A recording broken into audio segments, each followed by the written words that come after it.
Hi, this is Rachel Pratt, and this is my final project for Math 3420 at the University of Utah. So my topic that I chose was the Pythagorean theorem, and for my sample problems, I wanted to start out with a fairly simple question where students will be able to characterize different triangles and have to decide whether or not they can apply the Pythagorean theorem to. So I have 4 different triangles, and they each have one angle that is stated for them.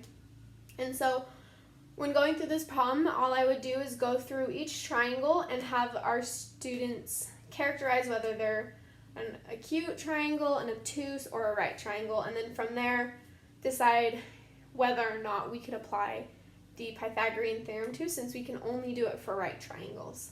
So that would be a fairly simple question for them just to kind of dip their toes in the water with. So for our second question, this is where students are going to actually be solving and using the Pythagorean theorem in order to find different lengths on the triangle. So for the first triangle, we have our A and B sides, and we are missing our length of our hypotenuse. So I would first give our students, remind them of our equation that we are using, and I would have them fill in the blanks of where these numbers are. So for our A and B sides, we have our 4, we have a 4 here and a 6 here. So I would have them plug in 4 and 6. And then with our C squared, that's where our unknown x is, and we will be solving for x. So from here, I just have them do the basic arithmetic of getting 16 plus 36 is equal to our x squared. And then just to simplify, we'll get 52 equals x squared. And then I just want to make sure to remind them that the opposite of square is a square root. So we'll square root both sides. And then have them round to the nearest 10th place, which would then give us 7.2. So our first unknown x will be of the length 7.2. So that's how we would solve the first one. So then as we go to solve the second one, this one has it's a little trickier because our hypotenuse isn't the unknown length. So again, I would have the students decipher which number is which letter up here. So we know that this 6 is either our A or our B. So we'll plug that in for 6 squared for A.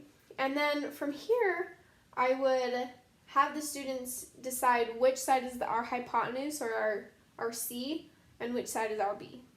So our B is going to be this x, and then our C squared is 10 squared. So then again from here, I would just have my students simplify the A and C squared. And then from here, all we're going to be doing is just solving for our x. So then we'll subtract 36 from both sides. We get x squared is equal to, we're going to use a calculator so we're not wrong, is equal to 64. And then from here, we're just going to square root both sides to get x is equal to 8. So our B, our side B, is going to be equal to 8. So then for our final triangle that we're solving for, we're just going to be going through the exact same process that we've been going through. So I'll have them tell me which side is which. So we have our A and our B right here. And so we have our 8 squared plus x squared, and then that's all equal to 13 squared. So then we'll simplify once more. Let's see, 13 squared gives us 169. And then we'll subtract our 64 so that we can get x by itself. So then we get x squared is equal to 105. And then we'll just do our square root. And then we'll get that x is equal to 105, or square root of 105, which is going to be 10.2. So that's how we'd solve the first one, or the second question.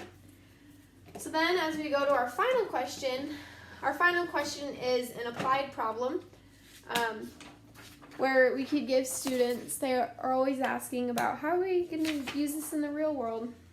And this is that kind of problem. We're answering all their questions. So our question is, Parker starts at point A, walks 2 miles south to point B, then 5 miles east to point C. How many miles would he have walked if he took the shortcut directly from point A to point C? So I want them to first draw the route so that they are able to see the triangle that they're trying to solve for, and then find the unknown length. So I'd give them some time to draw it out themselves and to solve this, and then I'd have someone come up and have them draw it for me. So we have our point A. So we're having the student is walking 2 miles east to point B. So this will be length 2. And then they are walking, they're walking south 2 miles. And then they're walking east 5 miles. So the question now is what would be the length if they just walked directly from A to point C? So then I'd have them close this because we're just walking directly to those 2 points. And then from here I'd have them again decipher what is our A, what is our B, and what is our C. So our unknown is our hypotenuse. So I'd have them put in our 2 squared plus 5 squared is equal to x squared. And then we simplify to get 4 plus 25 is equal to x squared, which is 29 is equal to x squared. And then again, all we're doing is doing the square root of both sides, which will then give us that x is about 5.4 miles. So they'd be walking 5.4 miles rather than 7 miles. So those are my 3 practice problems. I tried to keep it, start out simple and then work to more of the applied problems where they might need to use this later on in their lives. Thank you for watching.